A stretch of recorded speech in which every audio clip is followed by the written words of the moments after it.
Real estate investment practice problem using Excel. Adjustable rate mortgage or ARM with a rate cap, part number 1. Get ready because we're raising the stakes with real estate. Here we are in our Excel worksheet. If you have access to the Excel worksheet, would like to follow along, note that we have 3 tabs on down below: example, practice, and blank. Let's take a look at them now, starting with the example tab, in essence being an answer key.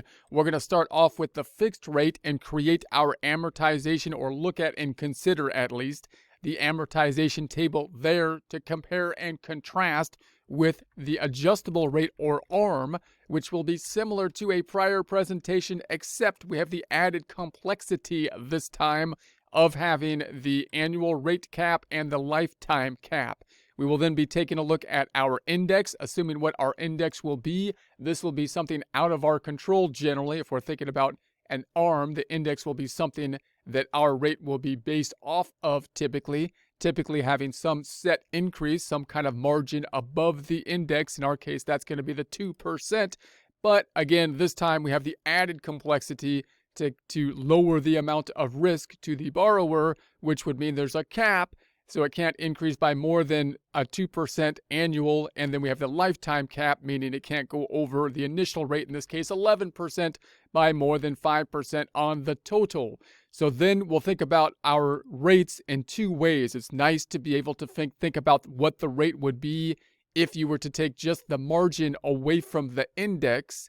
And then we'll think about another column to apply our restrictions. Now, when we apply the restrictions, then we can do this 2 ways. We could do it kind of like the simple way or the non-technical way of just looking at it and saying, okay, well, where's the restriction here? And then apply the right number, applying the caps. Look at what the caps are and then apply the percent that would be appropriate. Or we could try to use logic functions, such as if functions, in order to do that with a more complex set of logical rules in Excel, that being more on the Excel technicality side of things. So we'll do it first by thinking about it, and then we'll add the more complex format. Then we can calculate our payments based on these rates, and then we can calculate our ending balances, which once again we can do basically 2 ways: one with a complex formula, one with basically construction of our amortization table as we go. We can then look at the cash flow, the IRR, create our pivot tables, look at some more IRR calculations. So we'll do this in a few different presentations. So we're going to go to the practice tab next. That's going to have some pre-formatted cells, which will allow us to populate this information as you go with a little less formatting required. So you can work through the practice problem in that format. And then we have the blank tab, and that's where we're going to be. That's where we're going to do our work here. So the blank tab is just everything new is going to be out to the right-hand side. We'll build it from scratch. So we've got this one little scratch of a worksheet here, and then we're going to make that into the Grand Canyon of tables, and where we go. Now, just for comparisons, remember on the left-hand side, we got a standard. This is the standards. You always want to kind of compare in your mind, keeping the standard and then the deviation from the standard, and then kind of think about, well, what are the changes that are taking place, and then how can I kind of analyze those or understand them. So we got the loan here at the 100,000, 30-year, 360. If the rate was simply just 10%, we're going to say 10%. And we calculated our payment. We'd have a nice straightforward payment calculation on down below, creating our amortization table, standard payment all the way through, interest being calculated using the same rate all the way through, bottom line of the amortization table getting down to 0 at the end of the day, or at the end of 30 years, at the end of 360 days, it would be at 0. That's going to be kind of our double check that we're doing stuff the way the stuff should be done. And then we're going to go on to the right-hand side and build our adjustable one. So now we're going to have the same information, $100,000 loan. We're not putting anything down because we're just focusing in on the loan here. 100,000 loan, that's basically our starting point.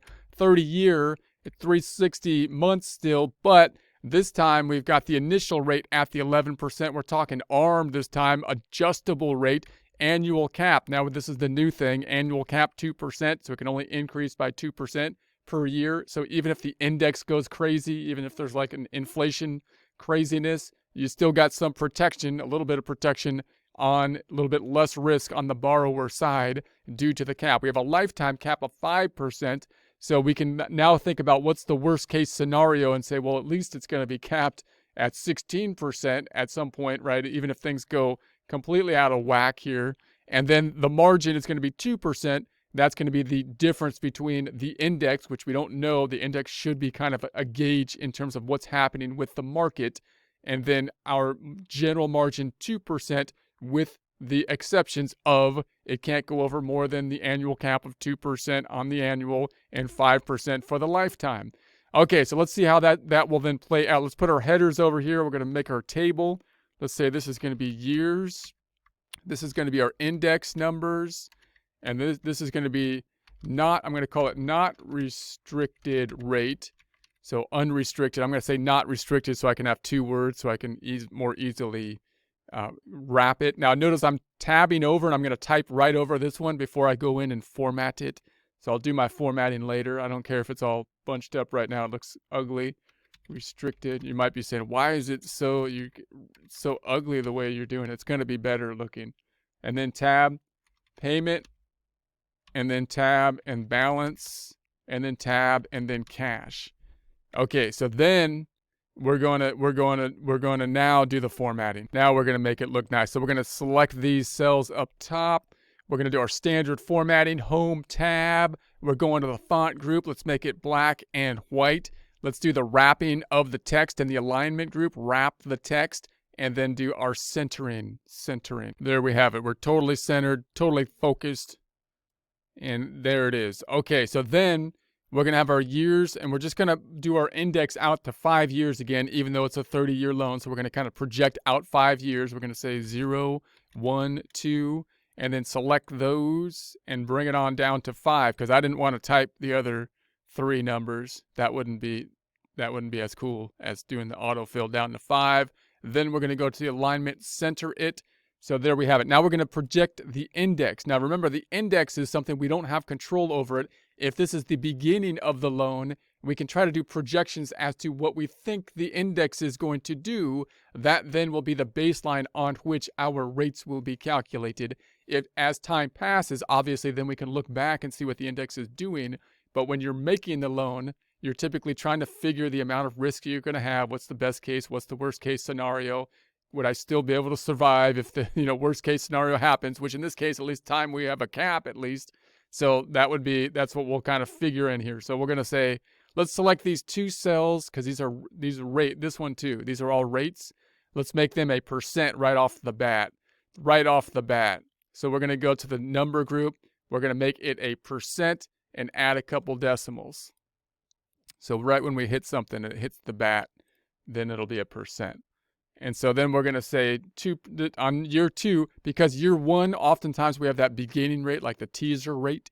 So we're not going to start in year 1. Whatever year 1 is, that's the rate they give us. And then we'll start in year 2 on the index, 10%, 13%, 15, 10. Where did we get those numbers? Totally made them up. Totally made it because we don't know. So all we can do is estimate. So if that happens based on the index, based on inflation and whatnot, and craziness and government policies and printing money or not printing money or doing whatever people are doing, if that's what the index says, then we could think about what our rate will be based on these rules. Now let's first start with the rules saying that we do not have an annual cap and think about what it would be then, and then we can think about what would happen with these kind of restrictions that are in place.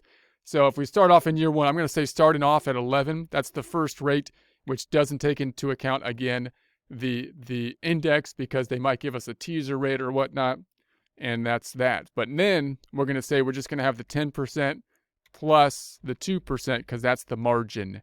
10 plus the 2 right down there, the margin. Now we could copy that down by selecting F4 on the keyboard. I'll calculate it this way and then copy it down. So it would be 13 plus the margin of 2%, and then it would be equal to the 15 plus the margin of 2%, and then it would be equal to 10 plus the margin of 2%. So notice the index doesn't necessarily always go up, could go down, could be favorable, could be unfavorable. What will be constant if we didn't have the caps was that we're going to be 2% away from the margin. That's going to be the idea. Now let's do it again, getting a little bit more fancy-pantsy with it. So we're going to highlight these and just do our copying it down.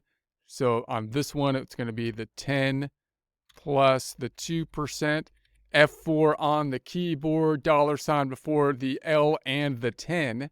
Then we're going to copy that down and we'll put our cursor on the fill handle, drag it down.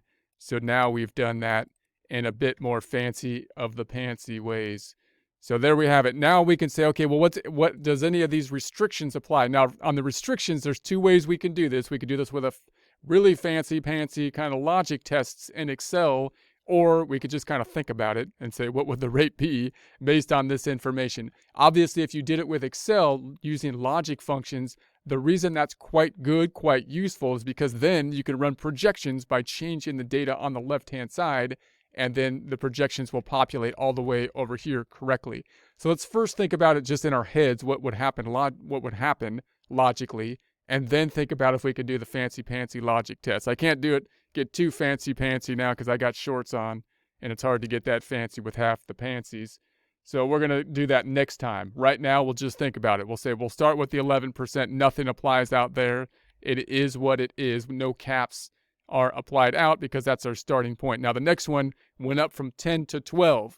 So basically, you can think about the idea. Let's make this a percent down here and say make this a percent. The lifetime cap you can think about is going to be the 11 plus the 5. So you would think it can't go over 16%, and then it can't go over 2% per year. So we don't get this shocking payment because some craziness happened and the index jumped up and inflation just went crazy one year all of a sudden. So then we could say, okay, well, that means that went up by 10 to 12. So that's 2%. That's in the range. That's in the range. So no cap limitations there. This one went then this time from 12 to 15. So wait a second. Yeah, that's 3%. And there's a cap of 2. You can't do that. So we got to take this one's going to be the lesser of it, and it's going to be then 12 plus 2. And you can start to see what 12 plus 2%, this equals this, let's say plus 0.02. That would be 14. Now you can start to see how this logic test would start to work here. If you were trying to do it with Excel, you'd have if, this cell is the difference between the two is less than the prior amount plus 2, then you're going to pick one or the other. I won't start to construct it now, but you can see how these logic tests will kind of work. It'll be somewhat of a long formula. We'll dive into it next time, but let's just think about it just logically without a logic formula here. So then we're at 14, and then we're going to 17. 14, 15, 16. That would be 3 again. So no, we can't go to 17. We're stopped at the 2, so we're going to say it's 14 plus the 2%. I'll take the 2% over here this time. So that's going to be stopped at the 16, and then the last one goes down. So obviously our caps don't apply there because we went back down. Now this one, note that it got capped off 2 ways because it went to 16. That means it can't go over that due to both the annual cap, which would cap it at 16, so it's still under that. It's not over 16 yet, and you can't go to 17 at this point because of 2 reasons, right? 2 reasons are applied. Both reasons.